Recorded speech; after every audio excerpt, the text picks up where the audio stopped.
record. I believe it'll only record what you see on your screen. It shouldn't show the people, but it will probably record the audio. So if you talk, it'll have something, it'll be in perpetuity. One note from, so my director, Heather, is here again, helping me today. So she's going to be helping me field questions so that I'm not looking at the chat and getting distracted because, you know, look at the monkey and I'll get over there and I'll lose my train of thought. So she'll be jumping in every now and again to help me pause to answer questions. So when she does that, I'll do that. But type in the questions in the general share. If you send them to me as like a personal message, I'm probably not going to see it because again, I've highlighted or I've minimized the chat screens, so I'm not going to necessarily see it all as it happens. So there's that heads up. We'll give it one more minute. I don't want to start too early and let people kind of file in. Looks like we're getting another good round of people, so that's good.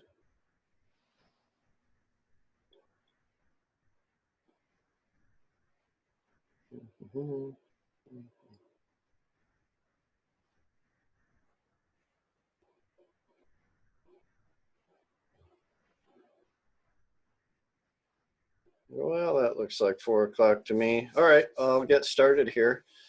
Thanks again for showing up, everyone who's here. I'm John with the Flight Academy, if I don't know you already. And I'm going to be talking today about using your iPad to get yourself a pre-flight weather briefing. This is not to be considered in lieu of a legal weather brief. This is something to use to gain familiarity and in addition to that, and I'll be addressing that as we go through. So without too much further, we're going to get going. So my focus is primarily going to be ForeFlight because that's the one I use. It's the one that most of my customers use by and large. 90+% of them are using ForeFlight. Garmin Pilot I will talk about very briefly, but I'm going to do that around the caveat of like, I'm not as fluent with Garmin Pilot. I have it on my iPad. I play with it just to kind of see what's going on. I lean over my client's shoulders, though, that do use it to see what it's doing. But so far, in my somewhat humble opinion, I still think ForeFlight's better. But that being said, there's lots of good options out there and things are changing. So I'm recording this on April 7th, 2020. Things might change. Don't hold me to it. I've listed a couple others like AeroV, Flight Plan Go, Sky Demon, WingX. There's a whole lot of them. And everybody that uses one, I find generally has a reason that they really like theirs. And I'm not trying to convince anybody one way or the other. The stuff that I'm going to be talking about here in general should be applicable to pretty much any of the apps that are out there because they're all watching each other and they're all kind of following what the other people are doing and trying to one-up each other, of course, too. So with that kind of out of the way, a couple of disclaimers. I pay for this stuff. I'm not getting paid by ForeFlight to talk to you about this stuff. I'm not getting a free subscription or any of that stuff. This is just what I use, so FYI. I will express opinions. They are my opinions. They're based on my experience. I've been teaching for 20 years this year, full-time instruction. I'm not a corporate pilot or any of that other stuff. So this is based on my experience as a teacher and also somebody who's flying around the country with my customers because I do that a lot too. And I talk to people. So this is based on that. Just like last time, I'm gonna stick around for a little bit after I get done talking at you to talk with you. So I'll invite those questions during the meeting. As I said earlier, my director is here watching chat. Put any questions in general to her in general chat. And she's got the Flight Academy logo there. And she'll stop me as we go along if I miss something. So and again, this is a moment in time. It's April 7th, 2020. Things change. So what I'm telling you now, if you're watching this on YouTube sometime in the future, is there could be some differences, but general theory stays the same. So keep your data updated, get a legal briefing. This is not a substitute for that. And I just wanted to chime in there, John, too. We had a comment in the chat that they agree with you. This is not to be used in lieu of a legal weather briefing, and provided a link in the chat for people to click if they want to see ForeFlight's comment on that as well. Awesome, thank you. Yeah, so ForeFlight also has opinions on that. This is tactical. This is something used by pilots when they're about to go fly. And oftentimes when you get a weather briefing, it can be a bit of a flood. So I like to do this before I get my legal weather brief, and then use that as my supplement. If I miss something, then hopefully I'll catch it as I go through that. So again, ForeFlight, most common one that I found to be in use. Your mileage may vary, but that's why I'm going there. All the apps generally tend to share some pretty common features. ADS-B connections, I've got use caution here. There are receivers that you can get for your ADS-B that work with some apps and not others. So before you spend a few $100s buying a Stratus or something like that, be careful and make sure the app that you're going to use supports that, because that'd be a real bummer to buy that thing and then find out it doesn't work with the app you wanted to use. They all do have en route charts, approach charts.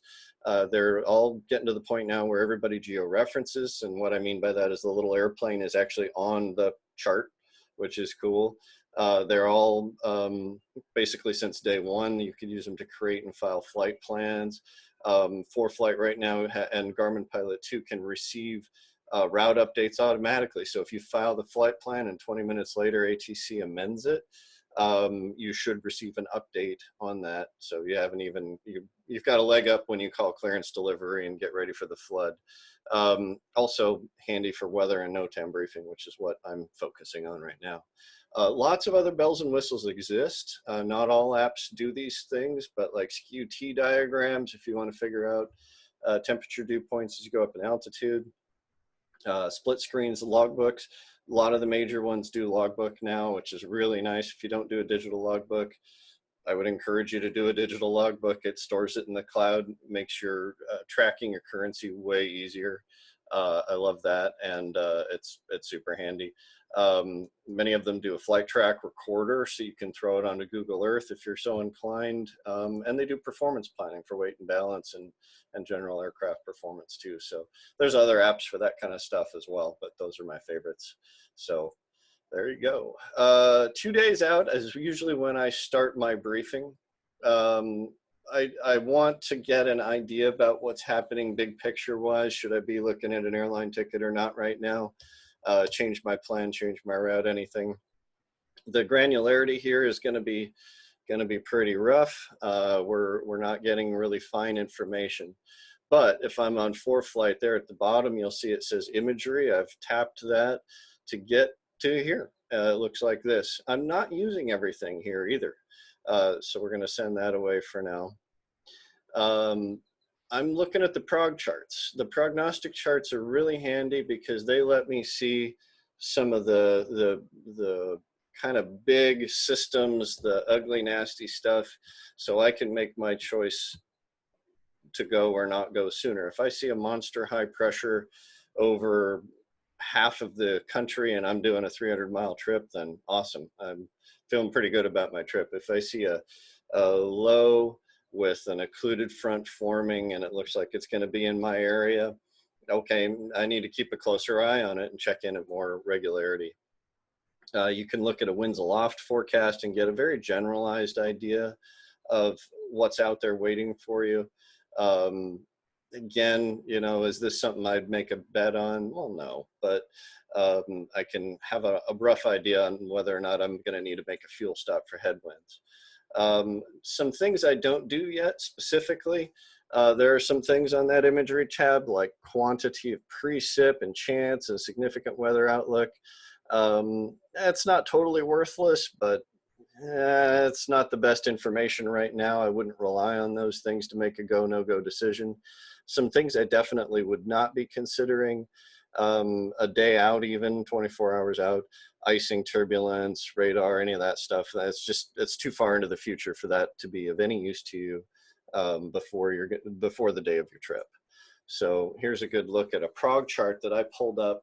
Down at the bottom where the red box is flashing there, you'll notice is the valid time. I took this screenshot yesterday in preparation for this. That's valid for today. It's 0 Zulu Wednesday, so I'm here in the Pacific Coast, subtract 7, and that's our local time. So it's this afternoon, which is convenient. Because it looked like there was going to be some interesting weather along that route, I decided to do a plan from Boise, Idaho to a place called Ogden, Utah, just north of Salt Lake City. So we'll get a closer look at that coming up. But right now I can see in that area where my cursor is on the screen, I've got a chance of, looks like some storms. Your legend's down on the bottom left, so you don't have to remember it. Chance of storm, there's a low, looks like a occluded front coming off of that low. I can see the millibars, 1013, 1012 over there in southeastern Utah.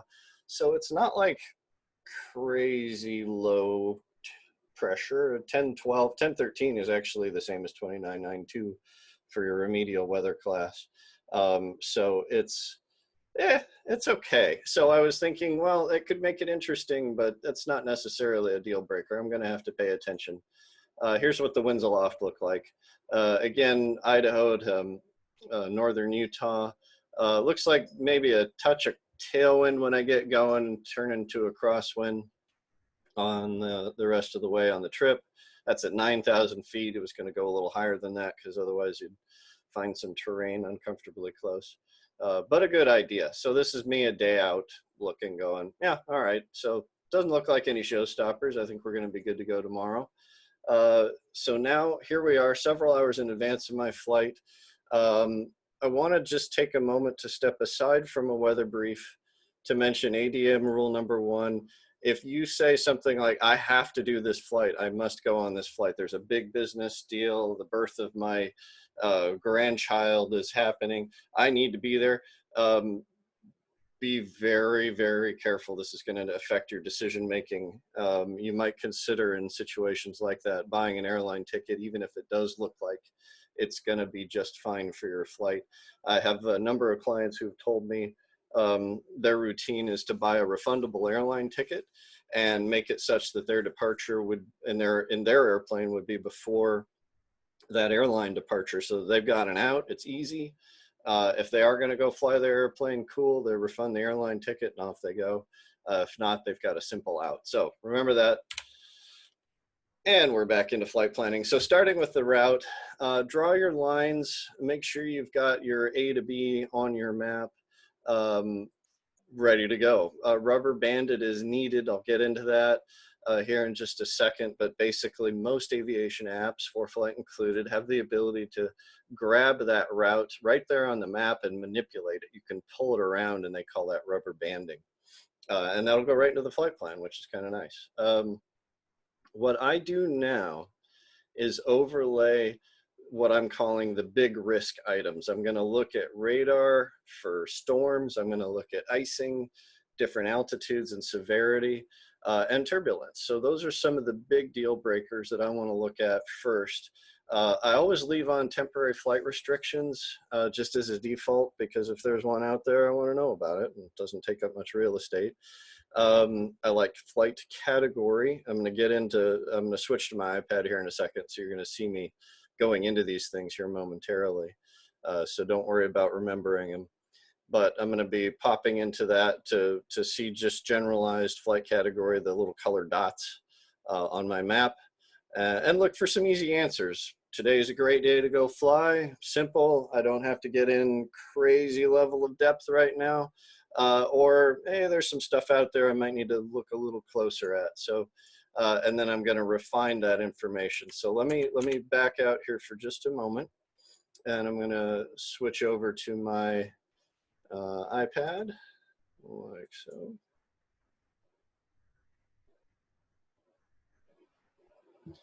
And here we are. I'm looking at my flight from Boise, Idaho, BOI, up in the upper left, to Ogden, Utah, in the lower right. So I was talking about the things that I would do. If I come to the upper left where it says VFR and category, I get this drop down. It's a handy drop down, and this has got all of my sort of the things that I was just talking about as far as big ticket items and regular just leave them on type of stuff all ready to go. Slide this over a little bit so we can see our route. Right now in blue, I've got my radar on. I'm looking at the composite. I like that. It shows all the altitudes. And then going further down, airmets, sigmets, center weather advisories, temporary flight restrictions, and so forth. Oops, bring that back. Flight category is highlighted. And then I've got PIREPs and lightning on, and we're just going to go through these things. Now, one of the things that ForeFlight does, and many of the others, is that especially when we've got these big ticket items, I was talking about radar, ice, and turbulence, you'll find that you can only select one at a time. So if I switch to icing US, radar goes away. That's because sometimes different overlays share colors with each other. Don't want pilots to get confused. So I can now start looking and go, well, back on radar, I see some pockets of rain. It looks like there's some stuff between me and Salt Lake City, the Ogden Airport area. So I want to look a little closer to that. Maybe my airplane's equipped to fly in ice and that's okay. Maybe it's not. Let's look at the ice though and make a plan. As I start climbing out of Boise, I'm using the slider on the right-hand side of the screen. No ice through 6, 7, 8,000 feet, looking pretty good. Oh, as I get to 10,000, some blue starts to show up. The darker the blue, the worse the ice. So we've got there, right along my route at 10,000 feet, a blob of light to maybe potentially moderate ice. I'm going to keep climbing. There's 11, 12,000. Oh, that's getting worse. That's not a good day. Keep climbing. Maybe we can get our turbo and get up over top of it. Sure enough, if I get up high enough, oops, went a little high there. If I get up high enough, ice is no longer an issue. I could get over that stuff and be cruising along and then drop down once I get past it. I'll bring the ice back again here. There we go. Might delay my descent or just make an expedited descent once I'm coming down into the Ogden area and talk with ATC about that. So I've got a challenge. I've got some ice. Is it a showstopper? No, but it's something that I need to pay attention to. Back to radar, and this is something I do a lot. I flip back and forth between the two. I can see precip probably associated with some of those clouds that are going to be giving me the potential icing. I can also see let's see, just south of Pocatello, Idaho, northeast of my route, there's a little lonely little blue lightning bolt. So there is some convective activity out there. That's given me something to pay attention to. But let me continue with my personal brief. Turbulence. Can we ask a quick question? We've had a couple folks in the chat ask about, on this menu, the VFR and category, on the right-hand side in the middle section under TFRs, there's an item called GAFOR, and we have several folks that don't have that and are curious what it is. You don't have that because you don't go to Europe very often. That is a European thing that I forget what it stands for, but I do ferry flights over the ocean, and it has to do with their, it's like their version of momentary flight restrictions, and yeah, I forget what the acronym stands for. So you don't have it for very good reasons. As long as you don't go fly over to Europe, you won't miss it. Yes, it looks like it might be general aviation forecasts something. Oh, I thought it was for restrictions. Well, never mind then. So there you go. It is for not here. And so I'm going to get rid of that. There we go. So that won't even be a distraction. Cool. All right. So continuing on. So I've got some. A couple more questions here. Sorry about that. We have someone mentions that they don't see the altitude slider either and are curious how you get it.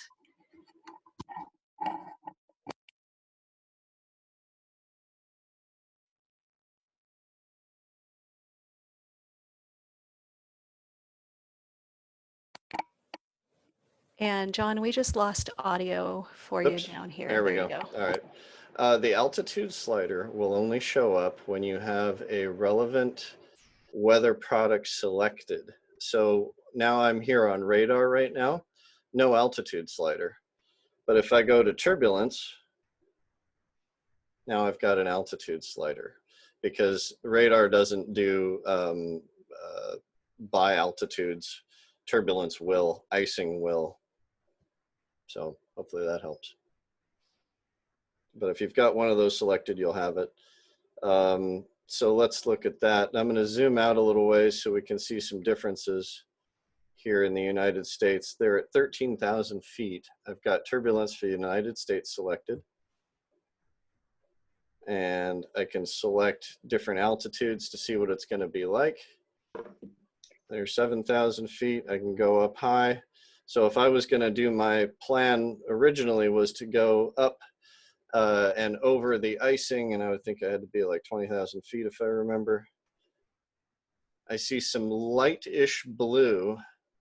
Very well, I don't even know if you could call it blue. Some very light coloring. So that's going to be light turbulence, nothing terribly significant. Out to the east, towards Montana there, definitely looks like they're going to get some turbulence at 21,000 feet. The darker the color, the worse the bumps are going to be.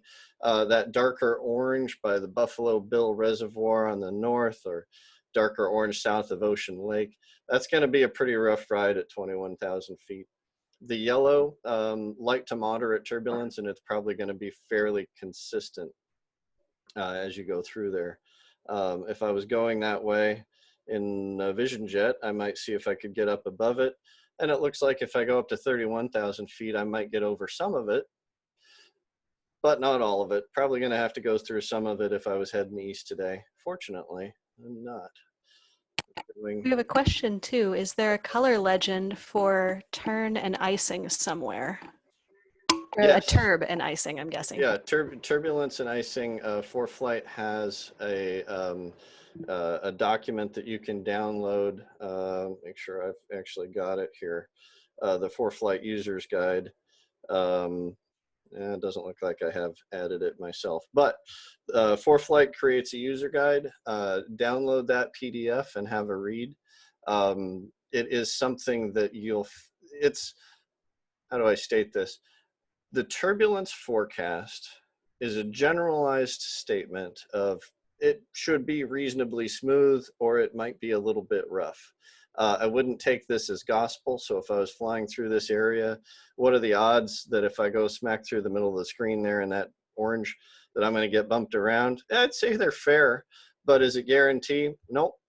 I've seen it to be pretty accurate. I would say 80+% of the time. But this is not, and I'm going to use the term, a legal forecast. So is the FAA standing behind this saying you can bet your life on this information? No, they are not. This is advisory information made available by some pretty advanced computational methods done by the National Weather Service, but they are not official weather forecasts. This is, again, back to the whole, this isn't a legal weather brief. Yep, I'm using some products here that are not necessarily endorsed by the FAA. The FAA is also not saying, hey, don't look at this stuff, it's garbage. No, it's just not been certified in that regard. And that takes money and time, and we know they don't have much of either. So there we have it. Back into my list. Good questions, keep them coming, please. So on the top there, I've started with radar.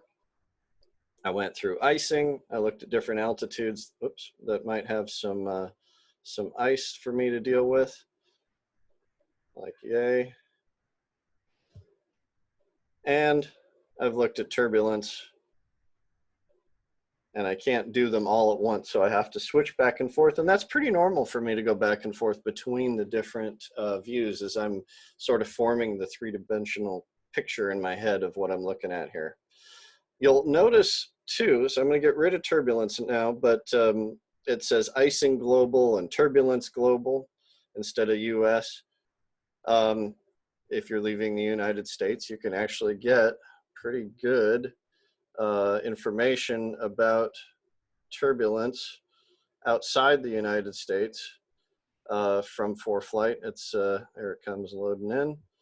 So if I was flying over the ocean and we were on our way into Wick at 12,000 feet, I would, coming from Iceland to the northwest, I would expect a little bit of a rough ride. So you can get some imagery outside of the United States. The accuracy I've found of that is diminished over what we get here in the US, but better than nothing. So there we go.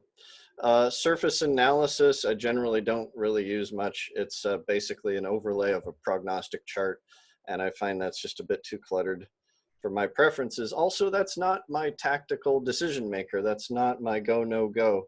That was something I should have been looking at the day before at the latest. Let's see. So now if I continue, we'll get rid of those guys so that you can see what I'm looking at. If I pull up AirMets, SIGMETs, Center Weather Advisory, CWA, you'll notice at the bottom of the screen, I've got icing, turbulence, IFR, and TS is thunderstorm. So you can pick which one you want to see. I got no icing AirMet. Now this is a legal forecast. I can tap in the box and it'll show me a whole lot of information that's kind of hard to read. But the most important stuff is way up at the top. There's an icing AirMet. It's active from 5,000 feet to 20,000 feet, so kind of a broad brush. That's why I like that other icing product a little better than that, but this will at least give me a heads up. Hey, did you look? Did you notice that there was going to be turbulence? You'll notice I've now selected the turbulence, turb, there at the bottom, and I got a green box over most of my route. If I tap in that green box anywhere, it pops up and says, oh, 18,000 to 38,000 feet is where that's active. That's not necessarily going to be me, but I might be up there, you know, talking about going to 22,000 feet from my trip over to Ogden to get above the ice. So I may have made a trade-off for turbulence. So we'll see what happens. But then I can come back, turn that guy off, to my turbulence United States and look and go up to altitude 22,000 feet. This doesn't suggest that there's going to be much. I'll put that turbulence forecast back on there. Check that out. So there's an AirMet for turbulence, but my prediction tool doesn't show very much chance of it. So broad brush, AirMets, much more precise brush, this turbulence thing. One is the forecast that is considered legal. That's going to be your AirMet. The other one is not the official weather product. This one that I've got overlaid right now, the turbulence forecast, but it's pretty darn good. So is there a chance I could encounter some turbulence up high as I cruise along? Yes. What's my expectation? Probably not much. So I'm going to get rid of that. TFR, as we talked about. Flight category, I'm also a big fan of. That's those colored dots. A whole lot of VFR in the western half of the United States. As we go to the southeast, not so good over there. I wonder why that is. Here's the radar. Yep, that's why that is. You get rid of the radar. I like that as a big picture item too. If I'm making this trip from Boise to Ogden, I can see I've got a whole lot of VFR airports, and I can just tap one of them to pull up that weather information. And ForeFlight and many of the others are just decoding that for you already, which is super cool. I like that they do that. We don't have to do the World War II standard of being able to decode this, even though I'm personally now faster reading the encoded version than the decoded, but that's because I've got 20 years of inertia behind me. For my newer private pilots, this decoded thing is a lot of fun. It makes life easier for people like me too when you see a weird abbreviation up in the encoded one too. So you can go through and easily find out the answers to that. As we get further down and get rid of some of these things, we have things like surface winds. Okay, I guess that could be some interesting stuff. You'll notice they color code. So like northeast of there, Idaho Falls, we've got some orange surface winds, whoops, showing that it's a little stronger wind down there. Your mileage may vary on this, so we're getting to the point where it may be less useful with that. Winds aloft, super handy. I like that a lot. I can pick an altitude. I was going to go at 20,000 feet or so, and I can see my little black wind barbs all over here. Really not much wind. A little bit over halfway, it's mostly crosswind. So, and as I begin my flight over towards Boise, it's a little bit of a tailwind. So I'm not getting a lot of help and not getting a lot of hindrance, but I'll take that. Dew point spread, okay. You know, again, is that useful? Maybe, maybe not. Depends on the day of the weather. Also here we've got temperatures, useful, visibility 10 plus. So that's not saying it is 10 miles visibility. It's saying that's as far out as they can measure. So better than 10 is most likely.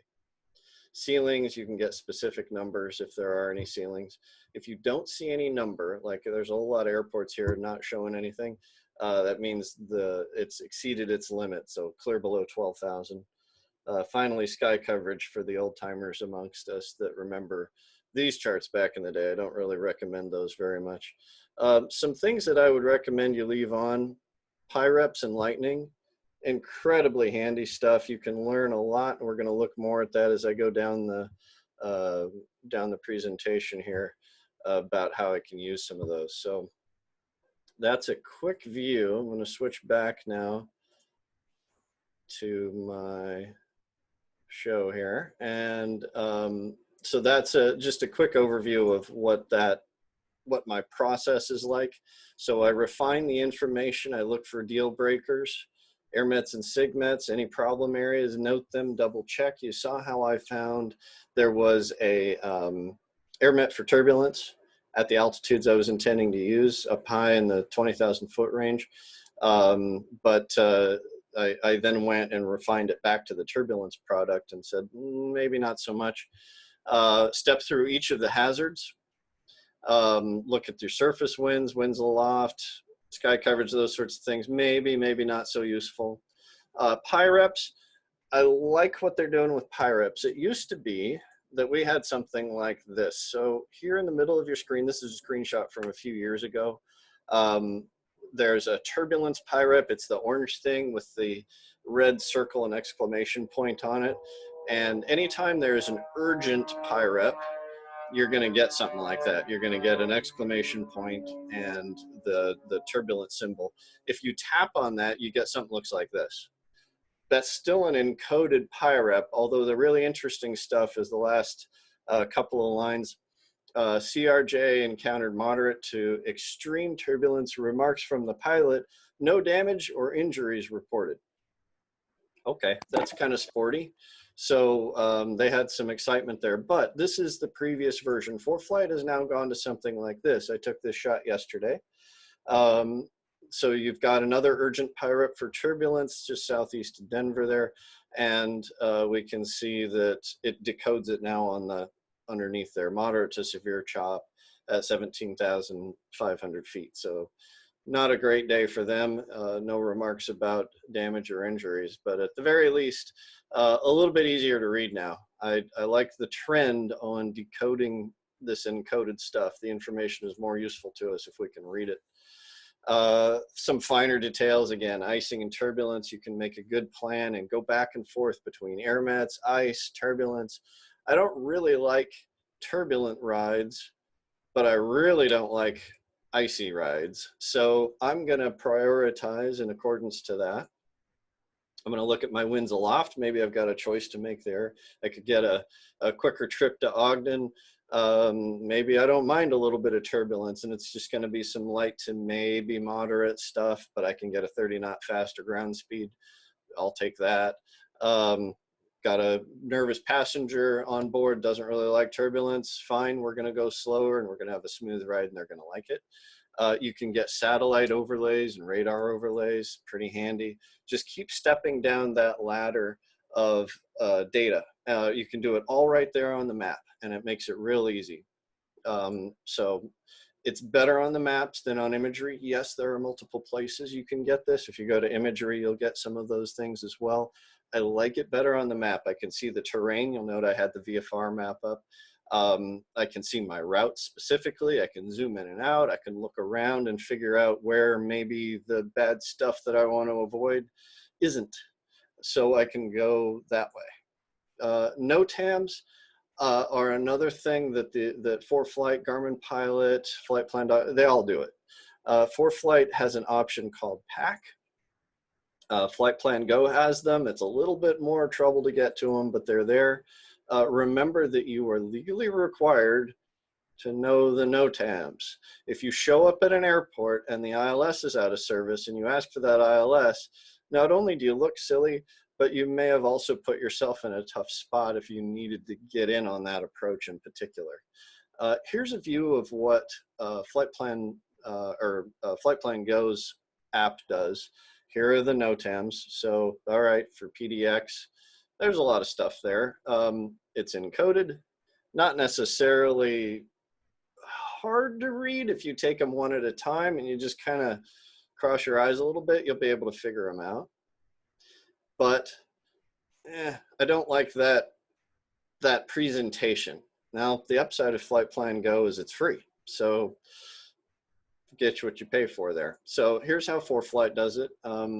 This is the ILS to 28 right into Portland, and there's a NOTAM. I can see a red at the top, and if I tap on it, whoops, I get that drop down. So when I'm looking at the approach plate or chart itself, it says the ILS localizer glide path DME out of service. ForeFlight has gone and made it red. It would be real hard for me to miss. And the best part about this is if you choose that pack, it'll download all the NOTAMs and store it on your iPad when you go fly. So if you're not connected to the internet, you'll still get those NOTAMs. So when you pull up this approach chart, because you took off 3 hours ago, and let's say you knew about it, but you forgot, when you pull up the chart to start looking at it and briefing yourself, it will show that. So handy. A couple other things that ForeFlight does that I'm a big fan of, and this isn't just a ForeFlight thing, model output statistics, the MOS for airports that don't have TAFs. You get something that's a nice weather prediction. It's not quite as good as TAFs, but it covers a heck of a lot more airports than the TAFs do, 2,100 airports in the United States. It does have some limits.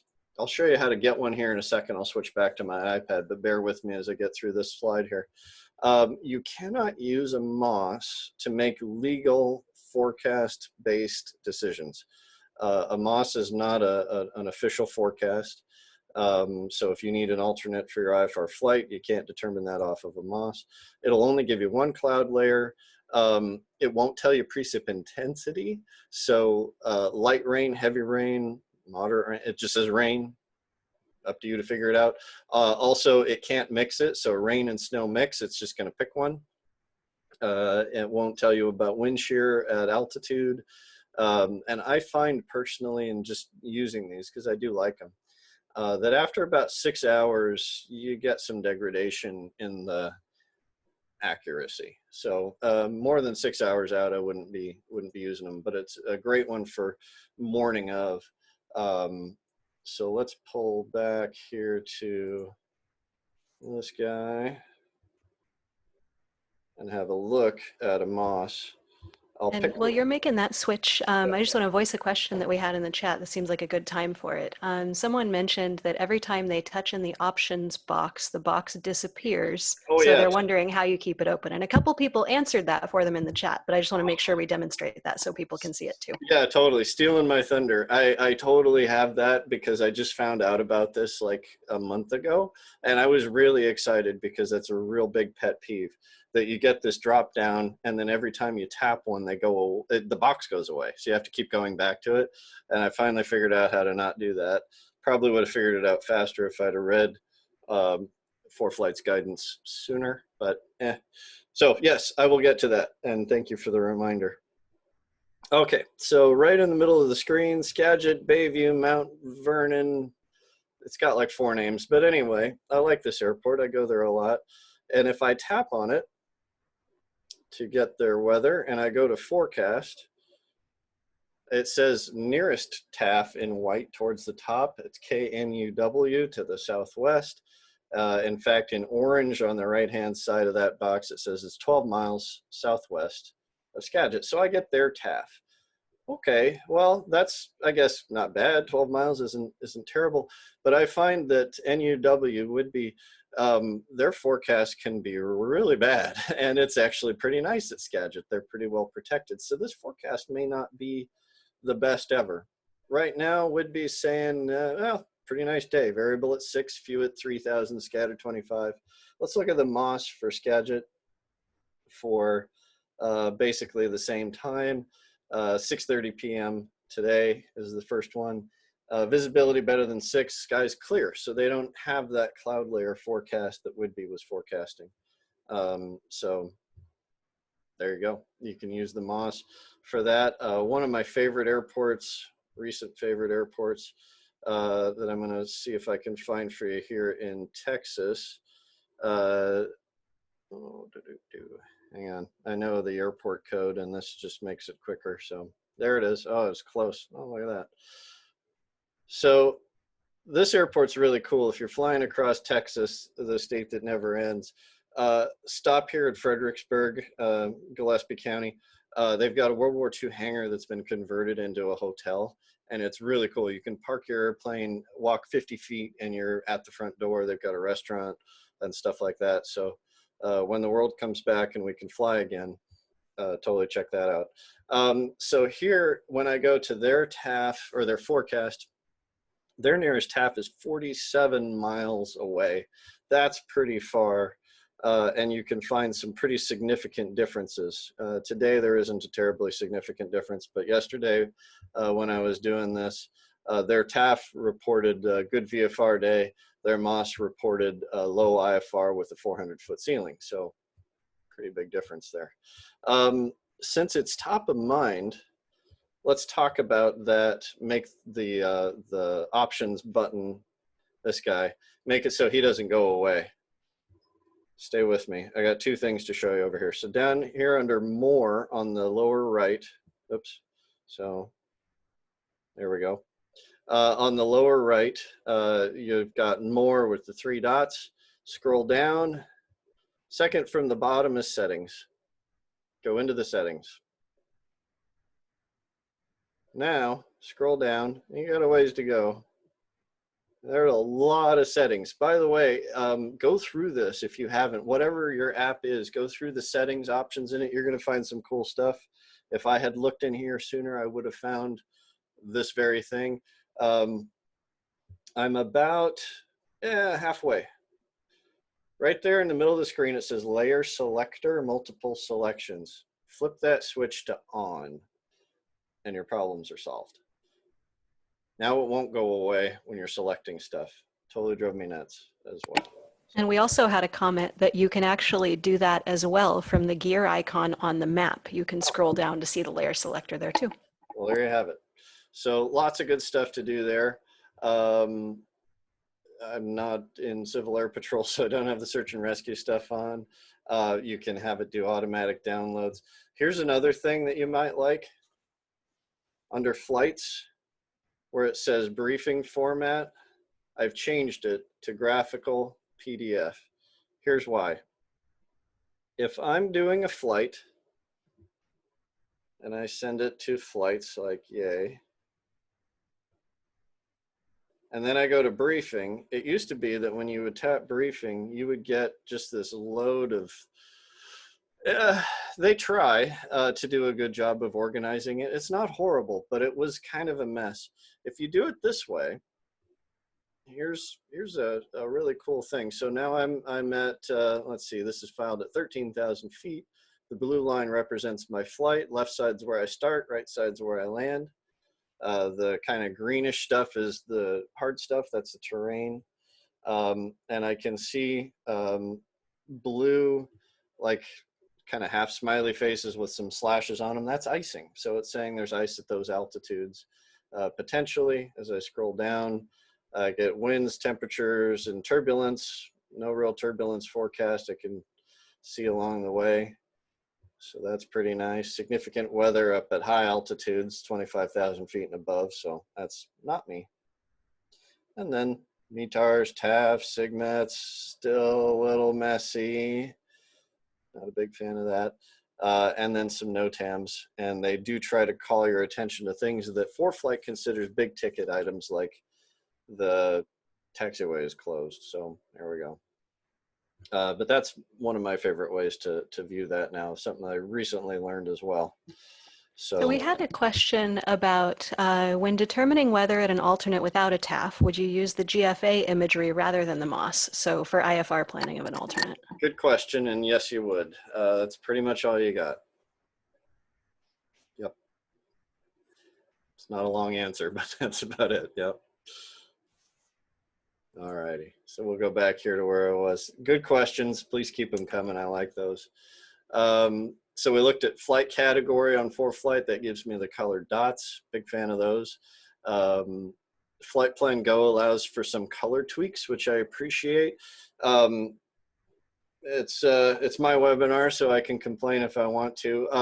Garmin does a weird thing in their airplanes where when you've got XM weather in your Garmin, they flip-flop the marginal VFR and the VFR color dots. On ForeFlight, good VFR is green, marginal is blue. On Garmin's XM weather, they flip-flop those. Flight Plan Go allows you to flip-flop those. ForeFlight, to my knowledge at least, does not allow you to flip-flop those. I like the way ForeFlight does it. I think green is good and blue is meh. But anyway, yeah, like I said, my platform, I get to complain. So there you go, done with that. Different apps will give you some different results, so make sure you're familiar with the way your app works. There's, for every platform, there is some CFI who agrees with you that, no, in fact, the one that you've got is the best one. If you're not using ForeFlight or Garmin Pilot, which I would say are the two most common, find one of those CFI tech geeks that loves that app and just sit down with them for a little bit and talk about some of their favorite things to do on it. Also know that ForeFlight has a YouTube channel. I found that very useful as well, where they'll do these just very brief snippets of, hey, did you know you could do this thing? Cool. Okay, 2 minutes later, you're done. It's fantastic. So talking on the briefing, I jumped ahead to it, but here's where I was going to show you that with the graphical PDF view. I don't know how to do that in any other one, but the way that they deliver the briefings are still kind of clunky. They're legal, they count, but you spend more time, in my opinion, decoding them than you really need to. I think that if we keep an eye on this space, ForeFlight, Garmin Pilot are both trying to improve our lives in this regard to make that easier. A better informed pilot is a safer pilot, and if we make this stuff easier for us to read, that'll definitely achieve that. Here's what the other version of ForeFlights used to look like. Lots of information.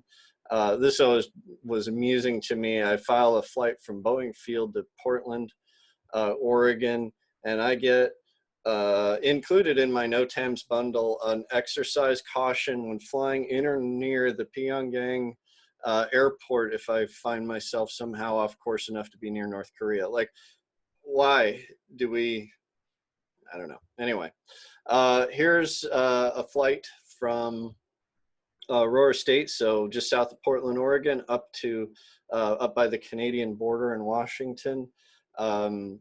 Again, not bad. You can decode this stuff, but you have to be able to read the encoded METARs and TAFs and such. I don't like that as much because it increases the odds that we might miss something. Now, Flight Plan Go does try, and I appreciate this. You can see at the top there, they've got broken 200 in red and overcast 400 in red. So they're trying to draw your attention to what they consider could be potential problems. But again, this could be done a little more simply. Last but very much not least, flight service can be pretty helpful in this regard. Dive into your iPad, to your app. sorry, I don't mean to imply that our Android users are in any way left in the dark. There are aviation apps for them.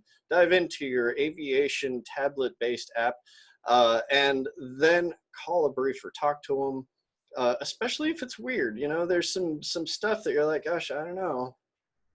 I'm looking at this and I'm not sure I'm seeing everything, or I'm looking at this and I don't like what I see. They will not try to talk you into flying, that's for sure, but they may very much bring up some things that you hadn't looked at yet. And worst case scenario, call a friend, call a flight instructor, call me. I've got a number of clients across the nation who call me and text me, and that's the beauty of the internet. I can hop on my iPad while they're on theirs. We spend 5-8 minutes and I go, well, if I was doing this flight, here's what I would look at. Here's what my plan B would be, because you got to have a plan B, and so forth. So you can get some pretty good interactivity out of this, even if you're not sitting right next to the person that is helping you work your way through it. There's some other fun tricks ForeFlight can do, and Garmin Pilot can do, and even independent apps can do.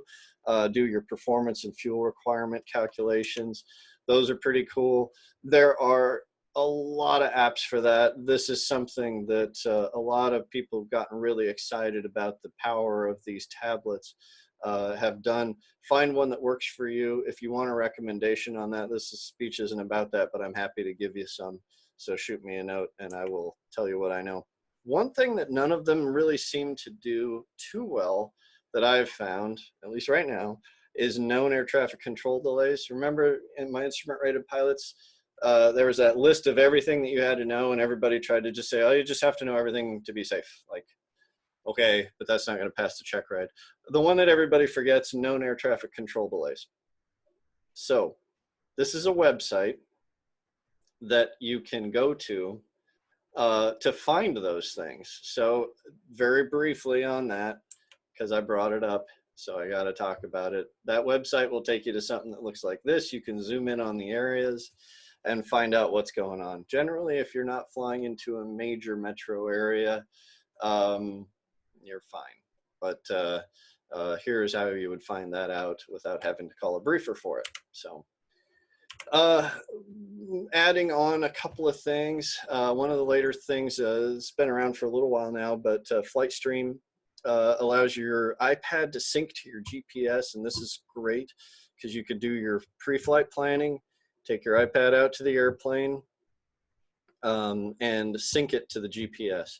Your iPad will be able to pull weather, pull traffic, which is cool because you can usually then tap on the traffic and see, you know, what direction they're going and how fast and all that good stuff. That's pretty cool. You can make changes to your flight plan on your iPad and then zip it straight to your GPS unit in your aircraft.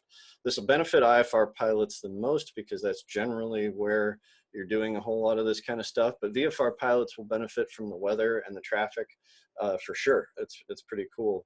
A lot of the modern systems have it or have the ability to have it. Your system, just because you have a Garmin 750 or a Garmin 430W doesn't mean that you necessarily have this ability. If you don't know, probably means you don't have it, but worth checking out. And typically it's not a problem that money can't solve. So go for it. It is pretty cool for my IFR pilots. The newer G1000 Plus, the G2 and 3000, they all have it as a standard. Avidyne IFD 440 and 540 have them as standards, and there are others. So there's lots of them out there that have this connectivity between the iPad and the GPS unit in your airplane. Looks something like this on ForeFlight. You can tap a little box up there at the top, load from panel or send to panel. I always have mine set to auto receive, so if I make any changes on the panel, it just shows up on my iPad. That was great, love that. I can also send it to the panel if I want to make changes, type in a, you know, maybe I've got a new route that ATC has given me and I want to throw it into the GPS a little quicker and easier and faster on my iPad, and do it this way. That's all I've got. I appreciate you coming over to communicate with me a little bit, and I'll turn it over for questions now. Excellent. Let me scroll back up to the top of the chat. We had just a few to follow up on. I've got one right towards the top here. Just a second. Okay, and I will read this to you verbatim. It says, what source beyond ForeFlight do you use to fulfill the requirements of FAR 91.103? Disclaimer, I believe you can comply with the weather and other requirements of the FAR with ForeFlight, at least to the extent compliance is possible through any source. Yes, you can. I also, the thing that I didn't mention that this reminds me of, ForeFlight will send you a weather briefing. When you file the flight plan and you have entered in your email address, you're going to get an email with all of that stuff in there as well. So that's going to fulfill the requirements. Whenever I feel like I don't quite have everything I need, generally, I want to talk to a human, so I call flight service. I don't really use duets. I've always, I mean, even back when that was more of the only digital way to do it in the early 2000s and late 90s, it was just so clunky. So I don't really use that. Okay. We have another question that says, I have FlightStream, but when I get an email from ForeFlight with the expected routing, I click the link and it sends me to the web page as opposed to the app. Do you know if there's a way to direct the link to my app? That's a really good question. Every time I click it, it goes straight to the app. So I'm gonna a follow-up question to your question. Is it on your phone or is it on the iPad itself? Because I don't have an iPhone. I have it on my iPad, and every time I tap it, it goes that way. Okay, and he says an iPad Pro. Okay, I have an iPad Pro too. In that case, I'm gonna suspect, and I hope the audience is going to help, I would suspect it has something to do with maybe permissions. It could be if you go into settings and you have a look at ForeFlight. I'm totally shooting from the hip right now. I don't know the answer to that. That should have a button when you get that email. It should say open in ForeFlight mobile. Should be in that email. See if I can find one real quick while we're talking here, and share it. ForeFlight. There we go. Search. I have, I'm sure, a lot of them. All right, found briefing. I'll see if I can have, oh, route update. Here we go. Okay, so I'm going to switch over to the iPad.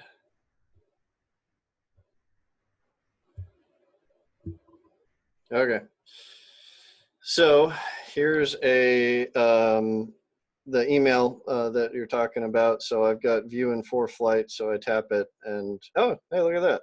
It opened it, open this page in ForeFlight, open there. So that's different.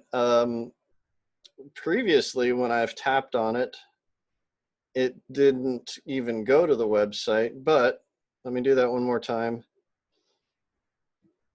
It pops open and says, so it goes to the web browser, but pops up, open this page in ForeFlight, which I then choose open, and it goes straight to ForeFlight.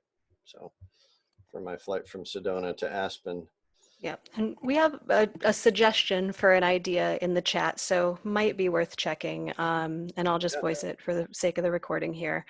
Auto receive panel flight plans in ForeFlight settings may need to be on, but they say that they don't yet have FlightStream, so I'm guessing on that. So that might be something to take a look at as well. Auto receive in flight. Well, I'm not going to have access because I'm not connected to a flight stream right now, so it's not going to show up. So what was that a suggestion, a question? I'm not sure. It was a suggestion. Okay. And he says it's under more and settings. More settings. So, and there are a lot of them. Yep, it's auto receive panel flight plans. There it is.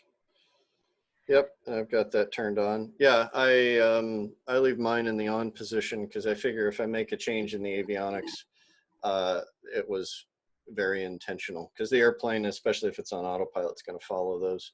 So I want that on my iPad. So Yeah. Okay, let's see.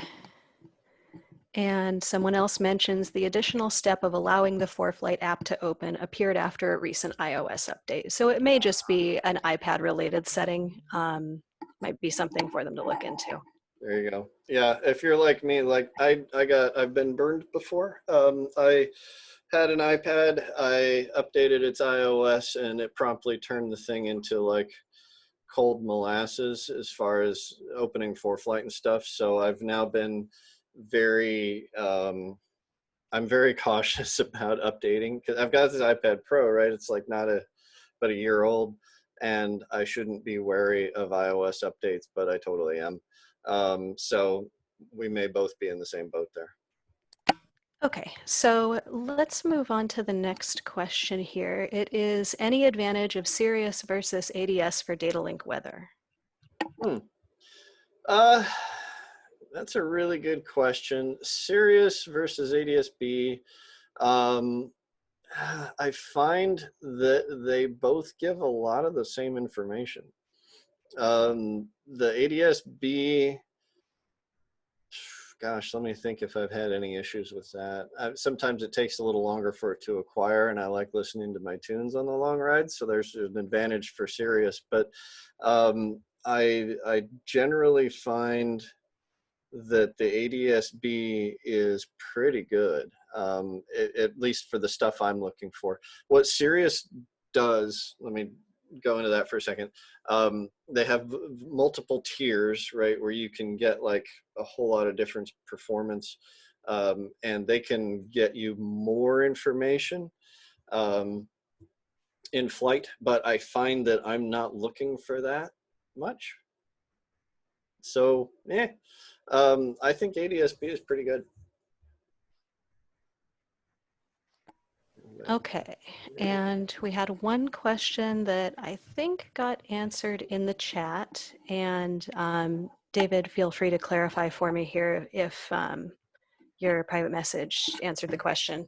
He states, I've noticed when in flight, an ATC gives me a change to routing and says, for example, go direct to XYZ fix, and you enter the direct to on the panel, that ForeFlight does not update the route. Have you seen that issue?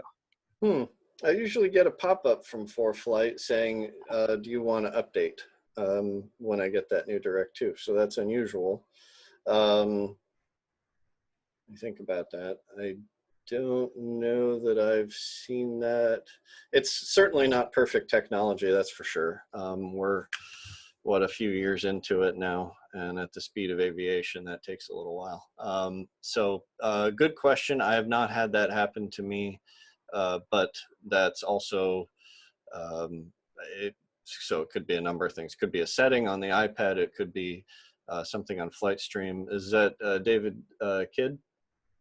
No, it's not. It's David Shantz. I think it looks like in reading through the chat, that may be one that was reported to ForeFlight as a defect. Ah, yes. Please don't hesitate to report to ForeFlight. As much as I'm a fan of that, and also Garmin Pilot's a good app too, and all the others, they are very, very much works in process, and awesome too. Like they came out of the gate with a great product, and they've been improving it steadily ever since, and I appreciate that a lot.